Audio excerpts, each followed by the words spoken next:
Hi everyone, this is a quick tutorial for a custom shadow box. This shadow box I made for a newlywed couple. The shadow box I bought from Michaels. They were $25, but I actually saw many shadow box in Amazon which were less priced. The shadow box measurement is 8 into 8. I kind of used glitter, gold glitter and the red foam flowers to match the couple's reception pic. But then you can change it to the way you wanted, what kind of backdrop you wanted.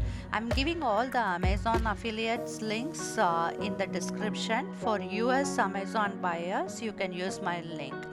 The designs, the geometric cutout which you are seeing in the glitter, and also the couple's initials, I actually used my Cricut machine to cut those graphics.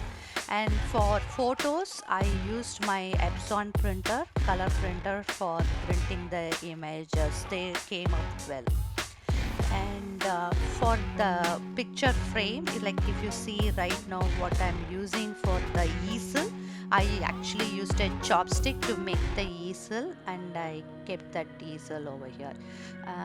This build took just a day for me to organize and get it done. It was a quick one, which I will say, but it really came out well. A best gift for the couples. Thank you.